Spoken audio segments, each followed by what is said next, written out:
From Aya Hussein, Egypt. Many Christians allege that Shaikh Ahmed Deedat got a disease that affected his tongue because he lied about the gospel. Such allegations make me really upset. Kindly advise how to respond to such claim.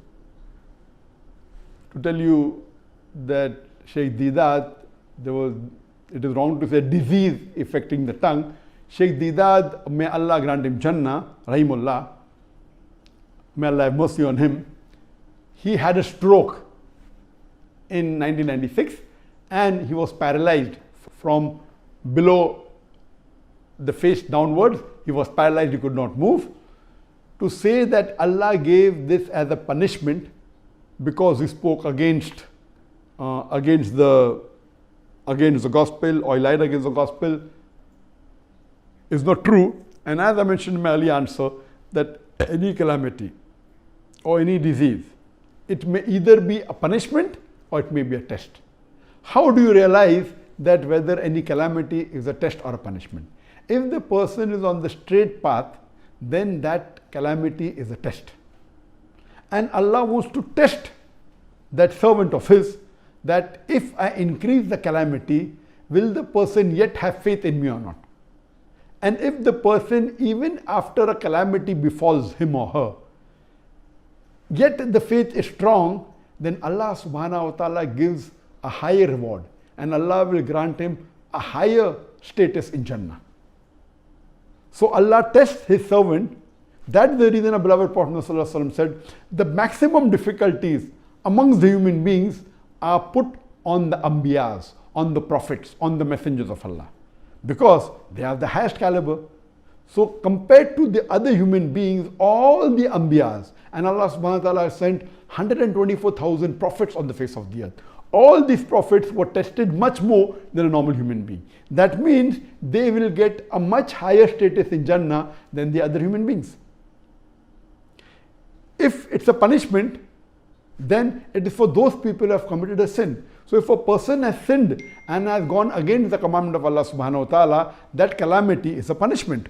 And you come to know that in the punishment the person suffers. Whereas in a person, if it's a test, the person who's on the straight path, his iman increases.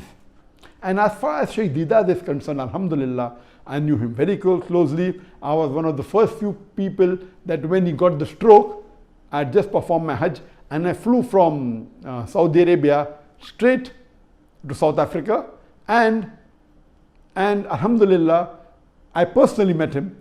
Even though he had the stroke, even though he could not move, he could not speak, he used to converse through the blinking of his eyes. There was a chart that was kept behind him which had 1, 2, 3, 4, 5 rows. Each row had A, B, C, D, first row, then second row, F, G, H, I.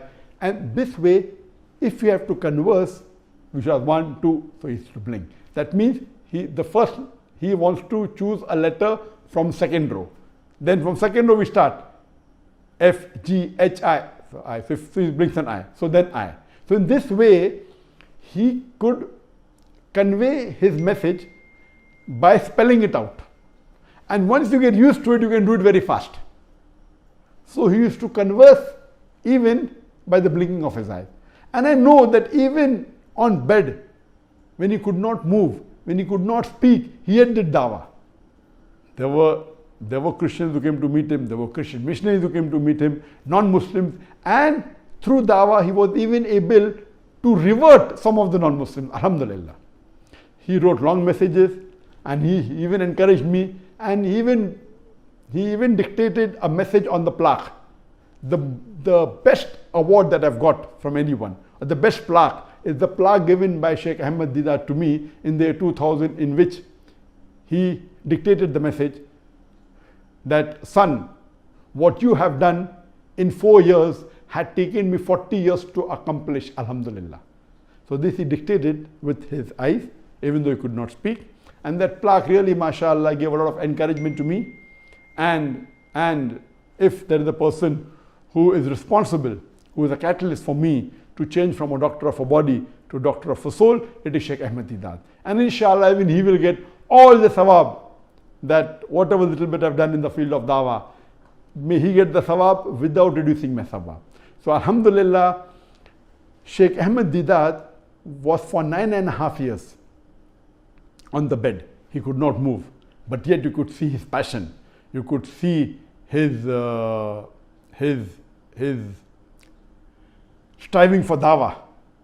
So according to me, if you see the striving, you see the passion, there was no remorse in him that what he did was wrong. He continued his dawah. This means Allah subhanahu wa ta'ala, according to me, wanted to give a higher status to Shaikh Deedat.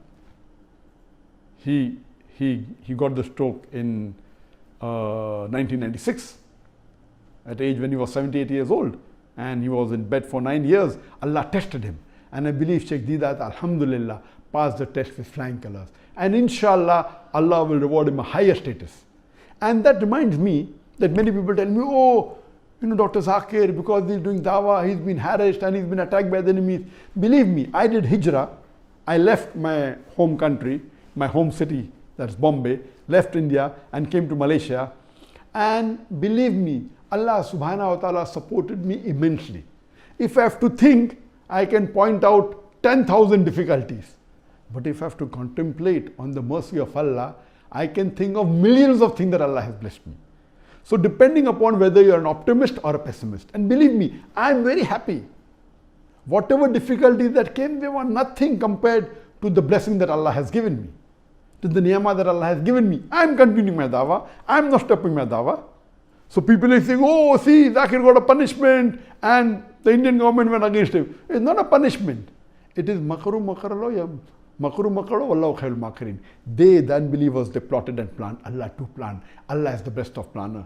This BJP government, the Indian government, they planned against the Muslims and they did it. And one of the planning was to remove me out of the country so that, because of the popularity, so that they could continue the injustice on the Muslims. But alhamdulillah, Allah gave me a better country, and mashallah, my dawah has increased. It hasn't stopped. I'm continuing. So these are tests, and I pray to Allah subhanahu wa ta'ala, may He accept my effort and may He give me a higher status in Jannah.